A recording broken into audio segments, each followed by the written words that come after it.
Good Tuesday afternoon, Jay. 4 o'clock time for Sports4CLE. Thanks for joining us, Browns players, with a day off as they get ready to head out west to face the Seattle Seahawks in Seattle Sunday, 4 o'clock kickoff. Browns banged up, still waiting for official word on some of the guys that got hurt, but we are finding out that Jerome Ford, with what is described as a low-grade high ankle sprain, likely to miss some time. Kareem Hunt also banged up, but also played pretty well against Colts. Let's welcome in Mary Kay Cabot, Browns beat reporter for Plain Dealer, cleveland.com. Mary Kay, there's some reports out there, we haven't been able to confirm them yet, that the Browns will look at bringing Jordan Wilkins back onto the practice squad. Obviously, they're getting pretty thin at the running back position. Yeah, it's unfortunate. Jerome Ford ripped off that 69-yard run, his second 69-yard run of the season. He also had one against the Steelers, so he brings that home run element. He can make those explosive plays. He forms a great 1-2 punch with Kareem Hunt, who has kind of got his sea legs back underneath him. So, they were doing a really nice job together, and now it looks like Jerome's going to be out for a couple of weeks. Yes, there is a chance that they will bring Jordan Wilkins back to the practice squad. They let go of Deion Jackson yesterday, so they will need to bolster that position. And I would say that, at least 1 to 2 weeks before Jerome will be back. Would it surprise you if Andrew Berry finds a pick swap along those lines and tries to acquire another running back, or do you think that's not necessarily in the cards at this point in time? Anything can happen. The trade deadline is coming up on October 31st, and Andrew's working the phones. That's what he always does at this time of year. So if they feel like they need another running back, they should be able to pull the trigger on that. It's not super hard to find running backs out there waiting for work or waiting to come off a practice squad, and you can usually plug a good running back in and have him succeed pretty quickly behind a good line like this. So they may look to trade for one, they may look to sign another one, but right now I think, they're also going to see what Pierre Strong has. I mean, he's someone that they traded for and let Tyrone Wheatley go to the Patriots, and they acquired Pierre Strong. And, now is his opportunity to get out there and show what he can do a little bit, pairing with Kareem Hunt as sort of running back by committee. Yeah, and in limited action, he's actually shown there's some flashes of things that you see that you like with Pierre Strong. Absolutely. I mean, that's the reason why they traded for him. He's got some speed, he's got good hands, he can pick up the blitz, so he can do all the things that you need him to do. And, for a while, you might just have to go with Kareem a little bit as more of your power back, and Pierre as your third down back. So, let's see what happens here over the next couple of days. But they really have had some issues at that running game this year. Let's head to the voicemail of Truth and Reason for the first time today. Hey, Dave, this is Ernie from Virginia calling again. I love your show. I've got some real concerns about Mr. Watson and also the coach.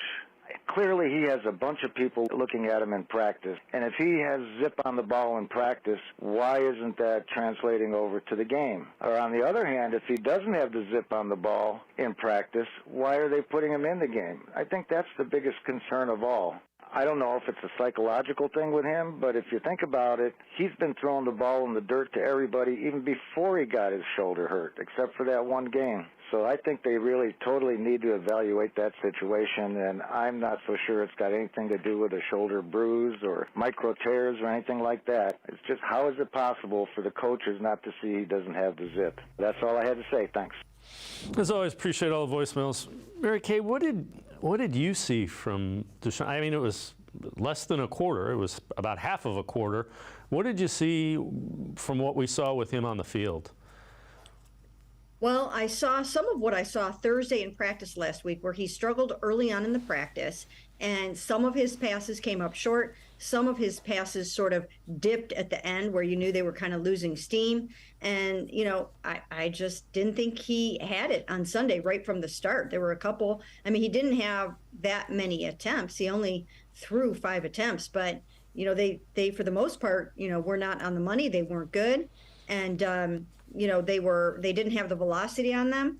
And therefore, I would hold him out for this Sunday as well. I didn't think he should have played against the Colts based on what I saw on Thursday. Now, when we talk about Friday, yes, he did come back with more confidence, more zip on the ball, more velocity. But he was only throwing in red zone when we watched him. So those are shorter passes, obviously. And I just think that, when you get out there and you try to open it up a little bit and throw a 25, 30-yard out, it's just going to be a different story. And then, of course, taking a hit, it just was a recipe for disaster. Yeah, and the thing that fans should think about, you really can't simulate what he's going to face in a game in practice. Off balance, off schedule, you don't really have time to have perfect form. So it comes down to you got to make up for it with your arm strength. And I'm with you. I didn't think he did not look right, I guess is the way, from what I saw. Yeah, even on the actual interception on his second drive, the one by the safety, Julian Blackmon, he did not have enough heat on that ball. He did not have enough velocity on that ball. So, that's what was happening there. And, the other one, they were lucky that didn't get called an interception. That was kind of close.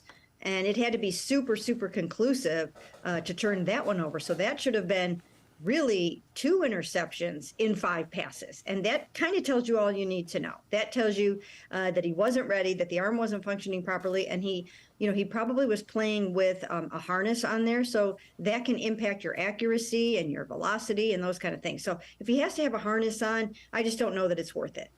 So one thing that we do know, Myles Garrett had an unbelievable performance against the Colts. He probably put a month's worth of work into a single game. Former NFL offensive lineman Brian Baldinger takes a video analysis of what he saw from Myles Garrett. The stat line for Myles Garrett in this game is ridiculous. Like all the plays that he made that helped win this game for the Browns on a day where they didn't exactly pack their defense. But Minshew gets sacked right here, the ball's out. Walker recovers it, the former Colt. That's one play. That led to a touchdown. Then he came to the other side, right here, and he worked on the rookie, Blake Freeland. He gets chipped, but it doesn't make any difference. Minshew has no idea what's going on here. Like, ball's out, all right? Here comes Fields for the recovery and a touchdown. All right, so you get a sack that leads to a touchdown. You get a sack fumble that is a touchdown, and it just keeps going. This is 3rd and 8 right here. Here he comes right in the passing lane. Bats that ball up in the air. Like, somebody go find that ball. That should have been intercepted. All right? I guess for anybody else in this whole business, when he makes plays like this, just flattening down the line of scrimmage, one negative play, one stuffed run, and then the blocked field goal. Who knows? Like, nobody else can do this, but it's just another day at the office. Lands on his left foot, takes off on both feet, blocks it, Denzel Ward recovers it. It was just one of these days where the stat line looks like it's a half a season worth of work. And they needed every single play from Flash Garrett to win this game. Special player, special day. Browns roll on. Like, can he fly too? Can he take off? And Mary Kay, we're running out of superlatives. The one thing that I thought when he blocked the kick, we see why he does the box jumps like he does them. Yeah. That's for sure. You can't take a running start on those, and you can't make any contact with the guy you're leaping over. So you've got to be able to clear that hurdle, and he was able to do it. And, he is superhuman. He's a freak of nature, and you saw some of those things. But the cool thing, I think, is I've been saying this for such a long time that, if you want to call someone generational, if you want to call them the NFL Defensive Player of the Year, and you want to call them the Hall of Famer, that's the kind of game that you have to have. And I was just saying the night before, when some of the writers were out the night before, I was saying, he needs to have 5 games a season where he just takes over the game and basically wins the game. That's what I would want to see from Myles Garrett if he is going to live up to his number 1 overall potential and that generational reputation he had when he came in. And that's exactly what he did in this game. He absolutely 100% took over the game and tried to single-handedly win it. And those were some amazing plays. And, good for him. He's probably going to be NFL AFC Defensive Player of the Week. You start stacking a few of those, and before you know it, you're NFL Defensive Player of the Year, and he wins that coveted award. Mary Kay Cabot, Browns beat reporter for the Plain Dealer, cleveland.com, and I are going to step aside, take a quick time out. We'll head back to the voicemail of Truth and Reason. Sports for CLE. We'll be right back. Stay with us. The Ohio Lottery Partners in Education program is dedicated to recognizing exceptional students, teachers, and schools throughout Ohio. Scan the QR code on screen to nominate students and teachers as Academic All-Stars and Teachers of the Month. They must be currently enrolled or teach in grades K through 12. Is your K through 12 school developing students' literacy skills to achieve success in reading? If so, you can nominate your school for the School of the Year. Students can win $100, teachers can win $500, and schools can win $2,500. Scan the QR code, fill out the forms, and nominate deserving students, teachers, and schools today. The Ohio Lottery Partners in Education program takes pride in honoring exceptional students, teachers, and schools across Ohio. Submit your nomination today. It's fun, fast, and free.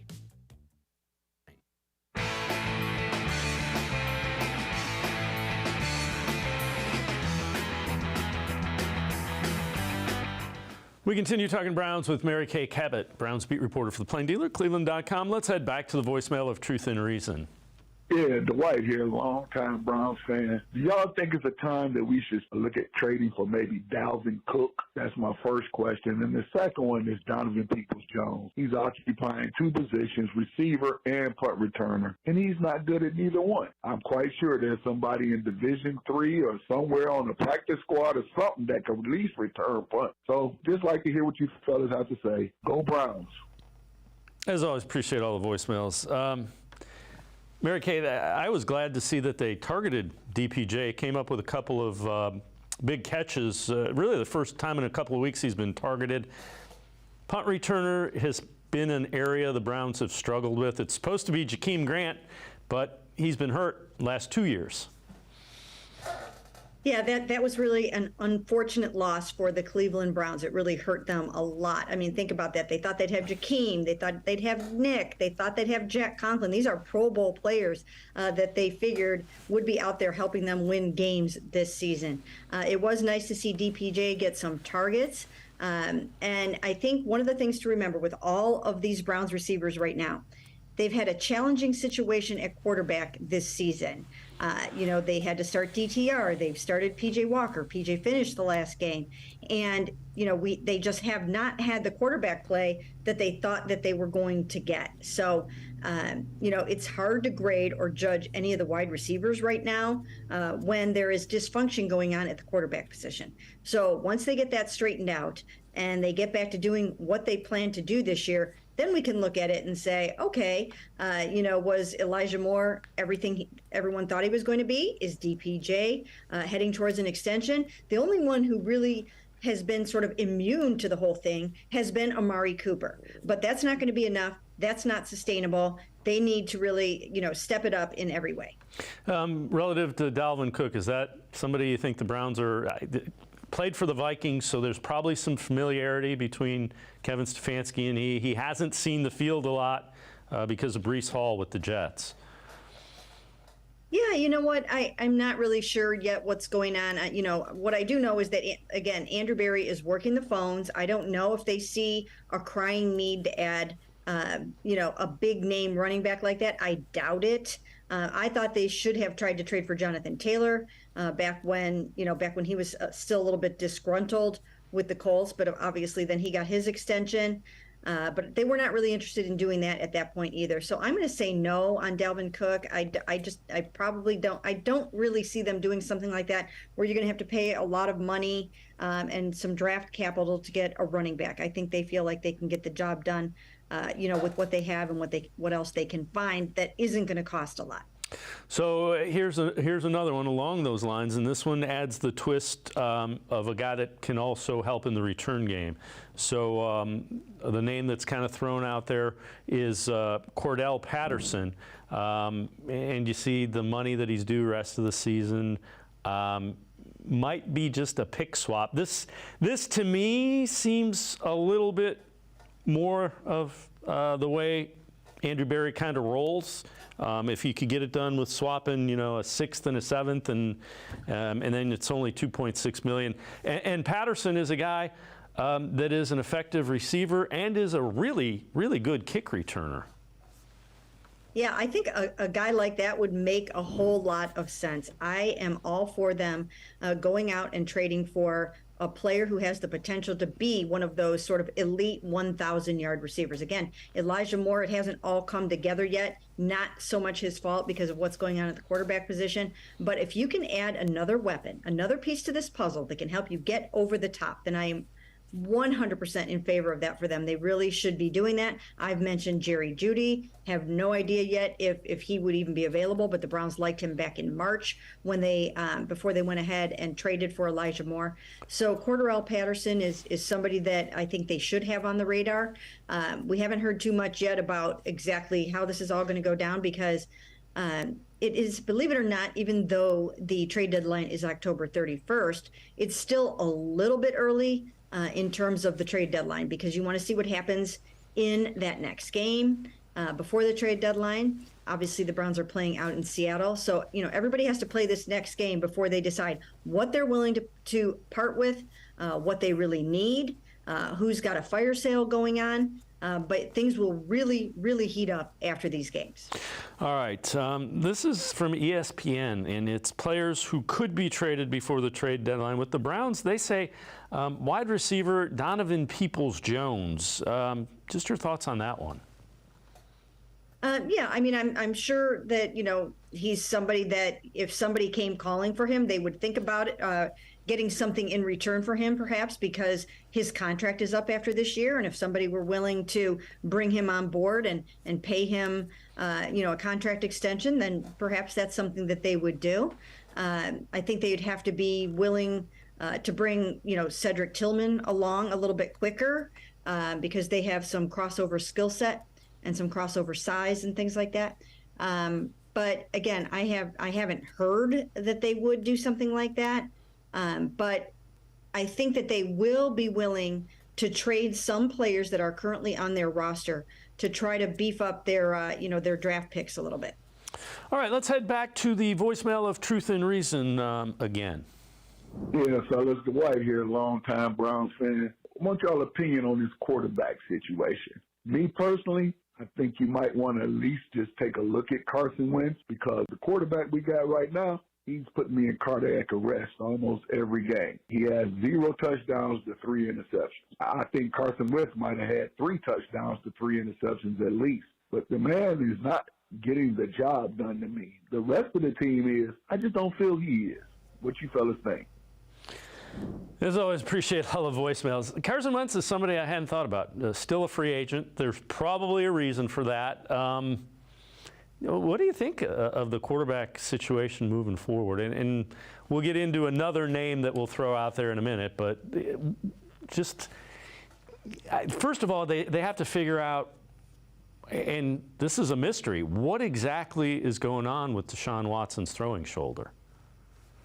Well, we haven't heard anything yet about the results of the MRI. So we don't know yet if it's status quo, if it got a little bit worse, if maybe it's better. We just don't know the answer to that yet. I have a feeling that if there was something on that MRI that were of great concern, that we probably would have heard about it by now.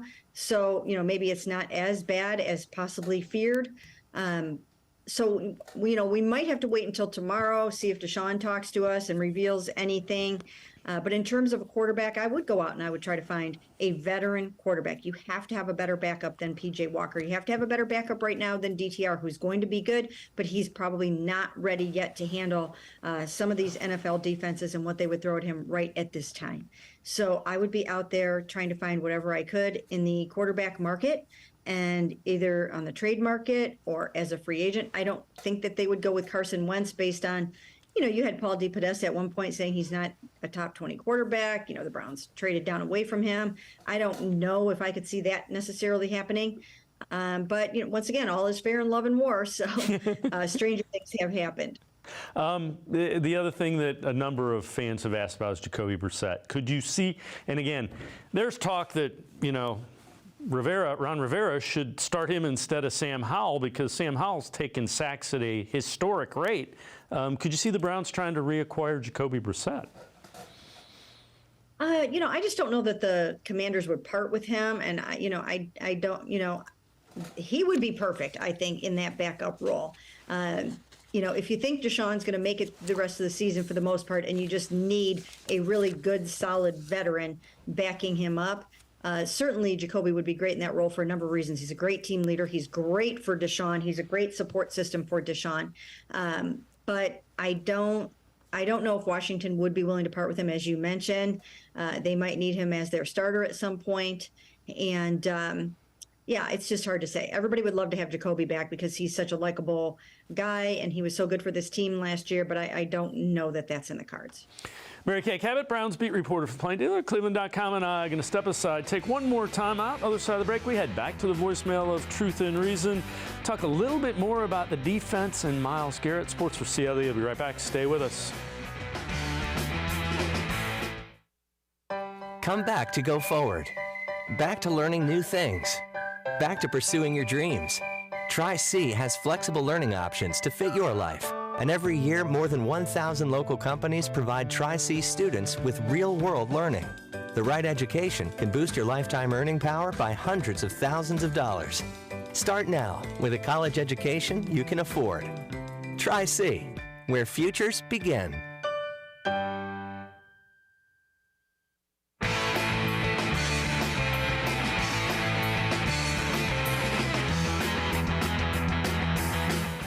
We continue talking Browns with Mary Kay Cabot, Browns beat reporter for Plain Dealer, cleveland.com. Let's head back to the voicemail of Truth and Reason. Hi, this is Rico. I've called in multiple times trying to calm the fans down about Stefanski. I mean, he is extremely handcuffed with the quarterback play that he's been receiving all season long. There's not much he could do. I just want fans to give Stefanski an opportunity to become a great coach.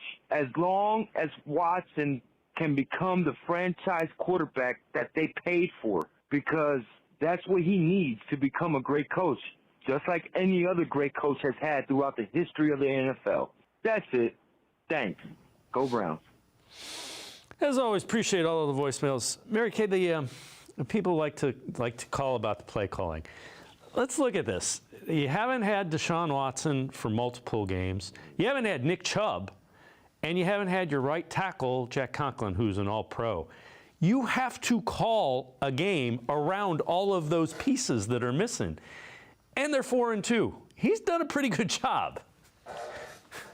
Yeah, they're 4-2 right now. So I think, that's the number one thing. They're measured in wins and losses. And right now they're 2 games over 500. He got them, to the finish line of those last 2 very, very difficult games. Really did a fantastic job on the 49ers, who were obviously undefeated. So I just don't think he is the problem right now. All right. This is from the NFL on Fox podcast, talking about Myles Garrett making his case for Defensive Player of the Year. It's not often you're ever going to see a single defender do so much. And it's why I'm thinking about Myles Garrett as an NFL Defensive Player of the Year frontrunner. And right now, at least somebody hovering on the fringe of the MVP conversation. If you didn't see it, what I'm calling the single most impressive game by a defender this season, Myles Garrett gets 9 tackles, 2 sacks, strips Colts quarterback Gardner Minshew twice. One of those is recovered in the end zone for a Cleveland touchdown. He bats a pass. He hits the quarterback a couple more times. And the coup de grace, he leaps over the line and blocks an Indianapolis field goal. He is the first player since 2000, which is when they started keeping track of this stuff. Might have even be further than that. First player to record multiple sacks, multiple strips, and a blocked field goal in the same game. It's the biggest holy game we've seen from an NFL defender this year. Mary Kay, I don't know if he's in the...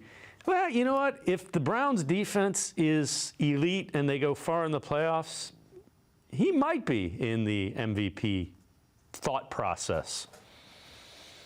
Yeah, I mean, it's hard to beat out offensive players for that MVP award, but he certainly is very firmly in the conversation for NFL Defensive Player of the Year. That very elusive award that he's wanted to win for a long time, and that's how you wind up in the Hall of Fame someday. You've got to get one or two of those usually on your resume, and he's certainly on track for that this season. And a game like that gets you so much national attention, and good for him. That's what it's going to take. This is really, really tough to to get a team to the Super Bowl and also get yourself to that NFL Defensive Player of the Year award. So that game was certainly one way to do it.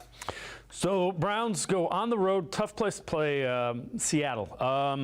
What are some of the things that concern you with that matchup and when you look at Browns versus Seahawks? Well, first of all, it's a fast defense. It's a very, very fast defense. And, that would concern me to put Deshaun Watson out there in that situation if he's not really able to play as fast or have the velocity on the ball, because they will seize the moment and take advantage of that. That's one of the things. And then Geno, Geno has been a surprise to everyone. And when he gets rolling, he can be really hot. They've got DK Metcalf, really good big receiver. So there are plenty of things to be concerned about with this team. When you look at the path to a victory for the Browns, what do you see as the way they come away with a win? And you get to 5-2, and now all of a sudden you're feeling the difference between 5-2, and we say this every week, but 5-2 versus 4-3, it's huge. It really is huge, especially when you have those Baltimore Ravens rolling along and you've got those Pittsburgh Steelers rolling along. I always thought that this was going to be a fight to the finish in the AFC North, and it really is shaping up that way. No one is running away with it. They're going to continue to keep, keeping each other in check along the way. And but I think, one of the keys is what they were able to do in Indy, and that's take the ball away and really win that turnover battle. That's vitally important. They've got to protect the football. Somehow they're going to have to run it. Kareem's going to have another big game. Myles Garrett, if he can come up with that kind of game again and keep rolling along, and then they're going to have to not be vulnerable like they were in this past game to the run and, and to some of those bigger shots. So, I think they can do it. This team can beat anyone, but they're going to have to get some better quarterback play and not turn the ball over. And again, it's tough to find fault with the defense. We were talking about, boy, they need to turn the ball over. They went out and turned the ball over. They didn't tackle particularly well, and Kenneth Walker is the guy, if you don't tackle well, you're going to pay. Yeah, absolutely. And, teams watch film, and they will have seen some things on that Colts film that are going to make them think that they can make some hay against this #1 Browns defense. So they're going to have to shore that up and correct those things and make sure that they're a little bit more sound in tackling and also in coverage. The other thing, you mentioned the AFC North. It's tightly bunched together. So they finally are not beating each other up, and every team in the division has won 2 in a row. So that kind of goes to the division is every bit as tough and strong as we thought it was. They're all 4-2 or 3. The Bengals are 3-3, and each of them, all 4 teams, riding 2-game winning streaks. Yeah, and the Ravens look like a solid 5-2 right now because Lamar is playing really, really well. And when he's playing really well, that's scary. And when they played the Browns, they were down a lot of guys, but they've gotten some of those guys back. Marlon Humphrey, Marcus Williams, Ronnie Stanley, Odell Beckham Jr., Rashad Bateman. I mean, they did not have a full complement when they played the Cleveland Browns. So they're getting pretty healthy. And like I said, this is just going to be tough all the way. And if Joe Burrow feels like himself, then, he's going to make it really tough too. So this is going to get really, really scary as you go through those final 6 games of the season. Mary Kay Cabot, Browns beat reporter for the Plain Dealer, cleveland.com. As always, appreciate the time and the insight. Thanks very much, Mary Kay. Thanks for having me. Mary Kay Cabot, make sure you check her out. Great Browns coverage, cleveland.com, as well as the pages of the Plain Dealer. We're going to step aside, take a quick timeout. We continue talking Browns. Fred Greetham from the Orange and Brown Report straight ahead. Sports for CLE. I'll be right back. Stay with us.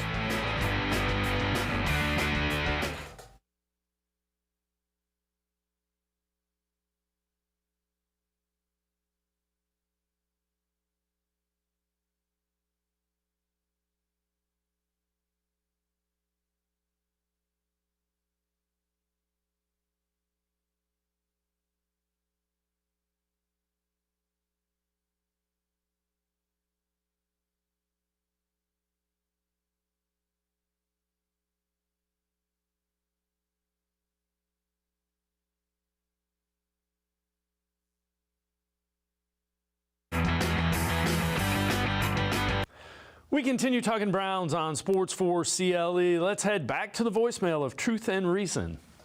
Dave, Mike from West Virginia. I called you in the heat of the moment the other day while the game was going on. Obviously, I was frustrated with Watson's performance. Now, if something happens that he is on the shelf, legitimately hurt, and then when he's cleared to play, if he starts exhibiting this type of behavior to where it's obvious to the organization that he does not want to play, is there any way possible that if this keeps up when he's cleared, that he could be put on the practice squad, if nothing else, humble him down and give other teams a chance? If they want to take a chance on him, they can sign him off the practice squad and we can move on from him. So that's a question I'd like you to answer. If you have the answers to, you guys take care. Be watching the show. Bye. As always, appreciate all of the voicemails. Let's welcome in Fred Greetham, senior analyst for the Orange and Brown Report. Fred, there's no way to move on. Nobody's going to trade for Deshaun Watson. That contract is guaranteed, $230 million guaranteed. But it looked to me, I don't think that he didn't want to play. He looked tentative and unsure of what he was able to do. And I don't know that it's he didn't want to play. I don't think he knew he didn't feel like he could do what he needed to do. Yeah, and that's what we had heard all the way up going into the game. So, of course, we didn't get to see behind closed doors after the first 15, 20 minutes of practice last week. He looked pretty good and everything, and we were told he made all the throws necessary. But it does seem like in the back of his mind that it was untested, that what happens if I get hit or whatever, a little tentativeness. And that's just me saying that from observing it from the press box at Indianapolis. And then, when he went on the ground, I think that was just Kevin Stefanski kind of protecting him or covering for him, because we got no answers during the game. They just kept going. He was cleared to return, but that was more inferring about he didn't have a concussion. They never really addressed the shoulder issue. And even after the game, Stefanski said he's our quarterback. He's going to start, something to the effect, in Seattle. We'll see how he is Wednesday. But then Watson talked later, and he was like, I'm unsure if I'll be ready next week, and things like that. So if there's something going on in there, that he knows, or when he went out of the game, he knew that he re-injured it, similar, nobody seems to know the answer. I know he was supposed to have tests. I assume that they've got back, but usually the agent or somebody leaks things out, good or bad. There's really been little news coming out. So it almost feels like tomorrow when we show up, will he talk to the media like he normally does Wednesday at 11:20? And will he be out on the practice field? What will Kevin Stefanski say? I think the mantra is going to be day to day, and it's just going to be kind of an ongoing drama that we've really never had here in Cleveland before with the quarterback. Ha ha. It just seems like it's always something. There's always a drama. You thought, sure, you knew the initial blur last year was drama. You thought this year it was kind of over. And, here we are, 4-2. The Browns are 4-2, and yet, they've had 3 different starting quarterbacks, and you feel like the foreseeable future is very cloudy. Well, take a look at this. You mentioned the quarterbacks. The Browns are dead last in the NFL in QBR, 33.9, passer rating 61.0, completion percentage above expected. They're almost 7% below the completion percentage expected. And as you mentioned, somehow they're 4-2. Well, the reason how is the defense, obviously. But they've got to find a way to get at least competent quarterback play, because you can't waste the defense that you have this year. Well, that's my sentiment. I said all along the defense would be much better. I thought they could be a top 10 defense. They've been sitting at the top in the NFL in defense last week. They gave up 456 yards, over double what they'd been averaging. But with that said, they put up 17 points they were responsible for, on the Browns scoring side of it. And in the last statistic I saw, they were the number 1 defense in the NFL in efficiency, and they were the number 2 special teams in efficiency. And those are the 2 areas you really address by getting 2 new coordinators in Jim Schwartz and Bubba Ventrone. And yet on the offense, you're sitting at the bottom, and it's with the quarterback. The quarterback room has been atrocious. You had the one game that Watson played well, and then he got hurt, and it's kind of reverted back. I don't really think P.J. Walker's the answer. I don't think you can continue to trot him out there and think you're going to have a chance to win, a number of games. I don't know if a better option, if Watson can't play to his ability, to go back to the rookie and tailor an offense to him now that he's been able to watch a little more.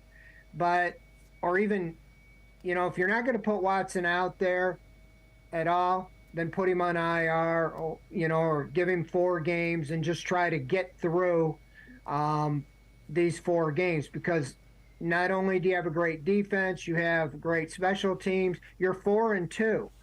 Teams that have been 4-2 since they expanded to 7 teams in each conference have all made the playoffs. So it's right there for the taking to continue, the good start you've had. You are 4-2, even though how you got there the last 2 weeks, they had a lot of help, with the calls and so forth, but they won those games. So many years and times we've watched the Browns lose those games over and over and over. So it'd be a shame to waste the effort of this season. And it starts with getting it figured out on quarterback. I don't know if there's any option you can bring in that's going to upgrade things, but they have to turn over every stone, because I just don't know if you can just go week to week if he's not 100% healed and ready to go. It's kind of the opposite of the Baker Mayfield year after the playoffs. Everybody was complaining because they kept throwing him out there, and he was clearly not right, and they went 8-9. And now you have Watson, and you don't know where he stands, if they're going to shut him down, if they're going to have him just stand on the sidelines or what. But it really does start with the quarterback play, and it's got to be efficient. Even P.J. Walker could just be game manager, but he continually, makes mistakes that could have cost you. I mean, you could say what you will, but they reversed 2 or 3 interception calls, it seems like, in that game, and they were bailed out on interference and defensive holding, and it's just not going to cut it. You got to have better quarterback play, even if it's just game management. So what about Dustin Hopkins? They made the trade. They brought him in. Your thoughts on how he's done? Oh, he's been a godsend to him. I mean, the question I remember was, but he doesn't have the big leg, and he's only 15 of 30 in his career, 50 or more yards, and he's 7 for 7, 50 or more yards this year with the Browns. I mean, the 4 kicks the other day, and 3 of them two 54-yarders and a 58-yarder. Of course, it was indoors, but you got to take the stats he's been giving you. I think he's 12 for 14, and he's perfect on extra points. He's been a weapon. I asked the coach about him yesterday. I don't know where they'd be without him. They probably would have lost at least two more games. And I remember back to training camp, we were talking, singing the praise of Cade York. If he would have had a good preseason, they would, or even not missed the kick in the Kansas City preseason game to finish, they probably would have stuck with him. And this move has been a tremendous move for the Browns. I don't know how long it'll go, but he's 32. I mean, I see kickers 35, 36, 37. So if he solves your problem for even the next 3 years, that's really to their advantage, because, like I said, special teams and defense are what are winning these games. You know, the blocked field goal the other day took away 3 points, but it gave the Browns 3 points. And then, you know, you can't count on a kicker making 4 50-yard or 3 50-yard plus and adding 9, 12 more points to the board. So he's been great. Fred Greetham, senior analyst for the Orange and Brown Report. Now, I'm going to step aside, take a quick timeout. Other side of the break, we'll break down some of the things with the Browns' defense against the Colts. Sports for CLE. Be right back. Stay with us. Come back to go forward. Back to learning new things. Back to pursuing your dreams. Tri-C has flexible learning options to fit your life. And every year, more than 1,000 local companies provide Tri-C students with real-world learning. The right education can boost your lifetime earning power by hundreds of thousands of dollars. Start now with a college education you can afford. Tri-C, where futures begin.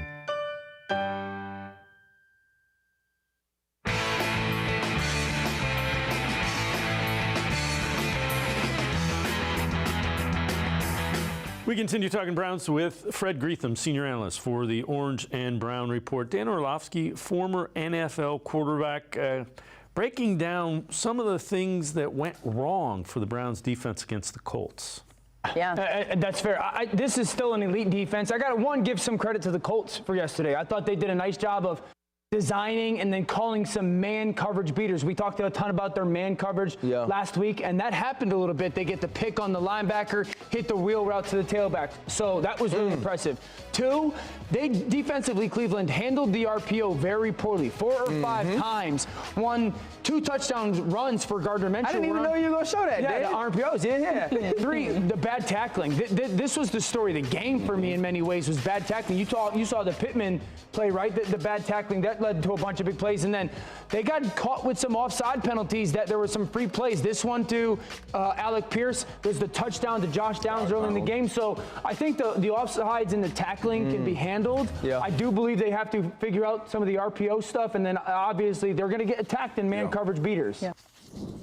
And Fred, the tackling, that kind of was something that stood out. They had been pretty good up until that game. And they got another guy like Jonathan Taylor and Kenneth Walker that's waiting Sunday. Yeah, they've been good against the top running backs overall. I mean, they shut down. You can go right through them. Derrick Henry, Joe Mixon, Najee Harris, Christian McCaffrey.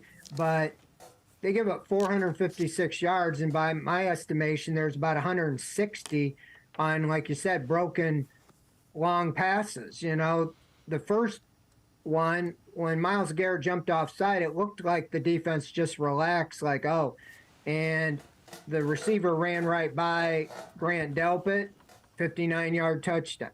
Then Greg Newsome on a quick slant to Pittman, missed the tackle, and he went for 75 yards. So right there's almost 130 yards just with those 2 plays. And some of the ones that they were just showing there and talking about, it wasn't what we've seen, but it seemed to me more in the secondary. You give up 456 yards. You've been giving up an average of 200 yards a game, but you weren't taking the ball away. We kept berating them, because of that. They only had 4 turnovers in the first 5 games, and the Browns lost the turnover ratio in all 5 of those games, and it was amazing that they were 3-2. Well, then the other day they give up a lot of yards, but they take the ball away 4 times. One was a direct touchdown. The other strip sack fumble set up a touchdown. They got an interception that was a field goal, turned into a field goal. So there's 17 points they scored off turnovers, and that's not talking adding the special team block field goal that led to a field goal for the Browns. So the defense alone, put 17 points on the board. So the trade-off was you took the ball away 4 times, turned it into points, and the offense turned it over twice, but you won the turnover battle, which was the first time all year you have, and you come out with a win. So when you look at that, if you could get them, you don't have to give up 200 yards, but if you could knock it down, more customary in the less than 300 yard a game range, but take the ball away, that would be the key, in a perfect world, is get them both. But I think the way they won that was obviously because the ball bounced their way. The strip sacks, 3 of them, turned into fumbles, and one sealed the game. The other 2 resulted in 2 touchdowns. So that, I'll take that. You think of the Joe Woods defense, I'll add this, Dave. They would have let teams go all the way down the field in that playoff year. They gave up 26 points a game in that year. But everybody forgot about it because the other team or they would take the ball away before they got a touchdown or a score. And everybody's like, oh, great, And so because their takeaways were much higher that year. So you got to have them both. But it's a good thing they had those the other day because it'd have been about, 38-10 or 38-15, something like that, if you wouldn't have had the scores off the defense. All right, so this is from the NFL on Fox podcast. The question is Myles Garrett playing his way into an MVP type of talk? When you think about blocking a field goal and directly scoring a touchdown in the end zone, I mean, that's a 10-point swing all on your own. And remember, Myles Garrett's other strip of Gardner Minshew resulted in a Cleveland touchdown drive. That is an enormous impact. It's the type of thing that you just don't see that often from one defensive player. It reminds me of 2014. J.J. Watt finished second in the MVP voting behind Aaron Rodgers off the strength of performances like this. Not saying that Myles Garrett can keep it up, but if he could turn in a couple more performances like this and continue to just play the good football that he's been playing all season long, I'm not counting him out of any conversation. 7.5 sacks on the season. One of the most impressive games I've ever seen from a defender.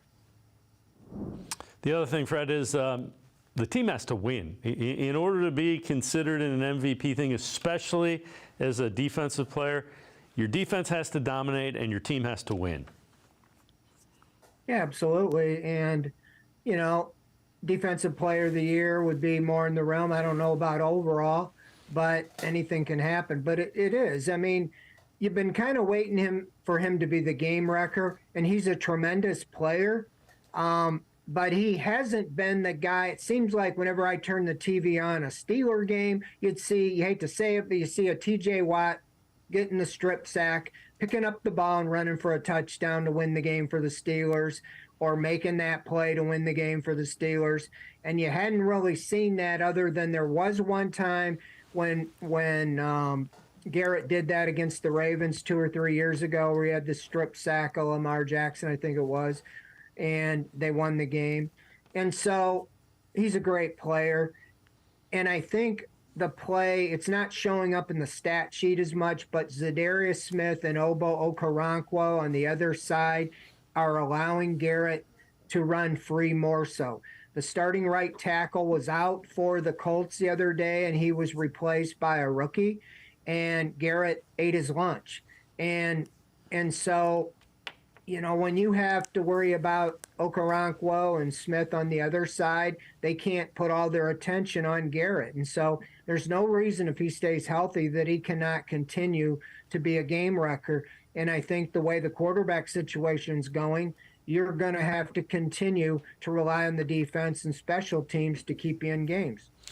All right, let's head back to the voicemail of Truth and Reason.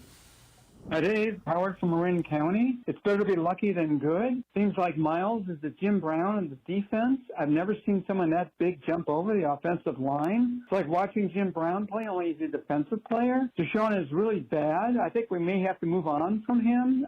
Not looking good. The thing is, I'm curious if you or your guest could respond to why the defense gave up so many yards and points. Is it due to injuries or attrition affecting them? Thanks a lot. Great show. Go Browns. Bye. As always, appreciate all the voicemails. Fred, I think bad tackling, and there were two plays where Myles Garrett, and we kind of alluded to it, was whistled for offsides. And don't quit. You get after the quarterback. If you're going to be offside, make the official blow the play dead.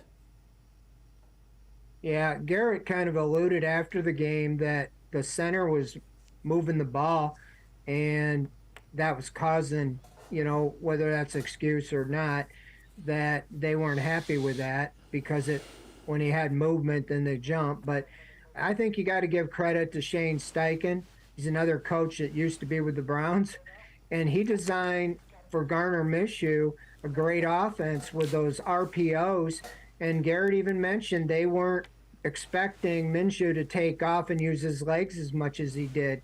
The week before, he threw 3 interceptions, so that might have been why. They said, hey, go out there and take off running, and he scored 2 touchdowns with his legs, and the secondary just, had some problems on breakdown. Again, you take away those 2 long passes on blown coverages.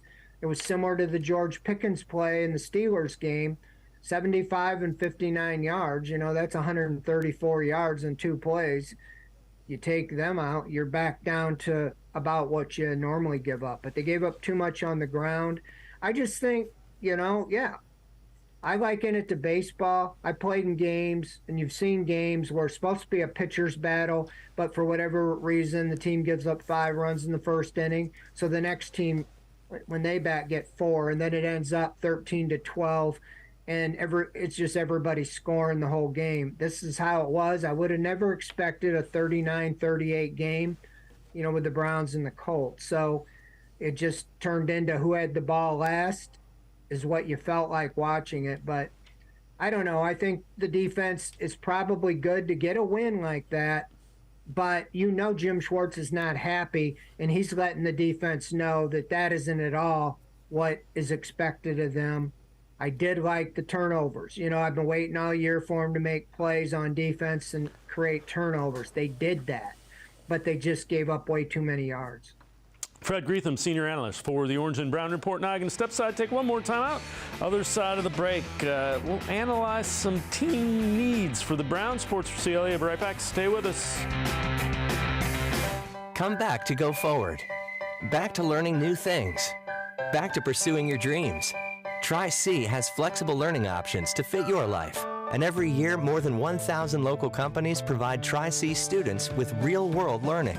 The right education can boost your lifetime earning power by hundreds of thousands of dollars. Start now with a college education you can afford. Tri-C, where futures begin.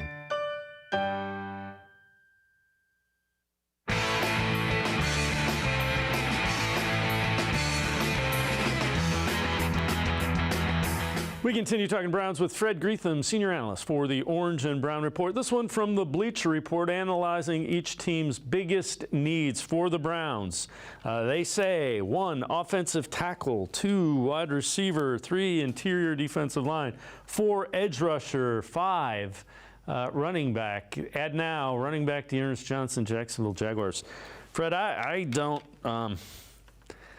Right now, with the way the running back's banged up, I think they need to add a running back. I don't know that there's one out there that you particularly like. We've talked about Cordell Patterson. You've heard Dalvin Cook thrown out there. What area do you think, heck, quarterback, a veteran quarterback would be a need to prioritize? What do you think, and do you think Andrew Berry makes a move? Trade deadline is next Tuesday. Yeah, I think it's all on the offense if you're going to make a move. I mean, like you say, you got to start. The quarterback play on offense is the number one cause of the offensive problems. If they're playing at the bottom of the NFL, that carries over. It doesn't matter what receivers or running backs you have. If the quarterback can't make plays with his arm, then that carries over and they stack the box and so forth. Yeah, Jerome Ford, he had that great run. He had 77 yards after 2 carries, and he finished the game with 74 yards. He actually had negative yards the rest of the game. He did get hurt, probably going to be out a week or two at least. And so Kareem Hunt wasn't even going to play in that game, but really wanted to play. He ended up scoring 2 touchdowns and the game winner. So he's going to get his chance to be the bell cow, which is what he wanted. So it's what do you feel about Pierre Strong? They're bringing in a practice squad, Jordan Wilkins, who was here before. I don't know, if they're going to make a bigger move. Dearness Johnson, to me, would be the right guy. Last year, you carried him all year, and he never played because Chubb and Hunt stayed healthy. It's like every other year. So he's not playing a lot on offense. He's playing on special teams. I don't know. It seemed like he would be. You need somebody that can come in and play quickly, kind of like the Chiefs did with McCole Hardman. You bring in an outsider, it'll probably take time to get him up to speed. At quarterback, I don't know who's available. I mean, a lot of people say Jacoby Brissett, he would know the offense. I don't know what that would cost, and where they're at this point.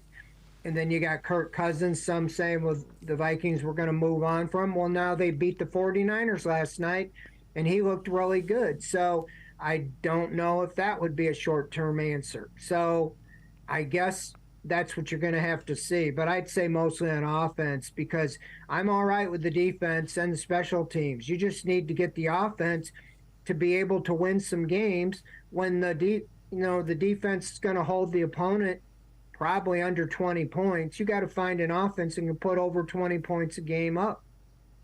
So take a look at this. This is kind of interesting. The Browns could have their first 3-game winning streak if they can go to Seattle and beat the Seahawks since weeks 2 to 4 in 2021. Even more important than that, win would move them to 5-2, much better than 4-3 as far as playoffs go. When you look at the Seahawks, what are some concerns you have given what the Browns will be dealing with? It's always tough to play in Seattle, go on the road and to win out there. I don't have the greatest feeling in this game, and especially the quarterback situation being very murky and cloudy at this point. The defense is going to have to take the crowd out of the game, that 12th man that they're noted for, and contain their running game and Geno Smith, and keep it a low-scoring game to give the offense a chance, to win. So I think it'd be similar to how the Colts game was. You have winnable games. I'm not saying this isn't a winnable game, but in the past, the Browns found ways to lose these games. They found ways to lose that game with the Colts in the past, and they came out of there with a win. So if they can do the same thing, again, you have Seattle and the Cardinals coming in the next 2 weeks. If you could come out with 2 wins, you could put yourself 6-2 and be in a great position. But I think the defense and special teams are going to continually be the formula until the offense, Deshaun Watson or whoever plays quarterback, can display they can put up points on their own. It also looked like Elijah Moore got more involved in the offense against the Colts. A little bit. He had that 30-yard catch. I've been saying, I'm more for throw the ball to him downfield, and whether it's the quarterback can't get it to him or the time for the, with the offensive line allowing. But, yeah, he had 4 catches for 59 yards, the 30-yarder. I'm much more for that and those quick slants, you know, quicker developing, kind of like what the Colts were doing to the Browns. RPOs, you know, get them. You're not going to have a lot of time, especially if Watson's not back there, or even if he is. How about just some quick slants, things that can allow the receiver to use their speed and get out in space? You know, so that's how I would like to see more used. But he's now the leading receiver on the team because Mari Cooper had only like 2 catches the other day. They didn't go his way hardly at all. Fred Greetham, senior analyst for the Orange and Brown Report, as always. Appreciate the time and the insight. Thanks very much, Fred. Thanks, Dave. Have a great day. All right, Fred Greetham, make sure you check him out. Always really good stuff. He is the senior analyst for the Orange and Brown Report. It's going to do it for this edition of Sports for CLE. We will see you back here tomorrow at 4 o'clock. Have a great night, everybody. See you tomorrow at 4 on Sports for CLE.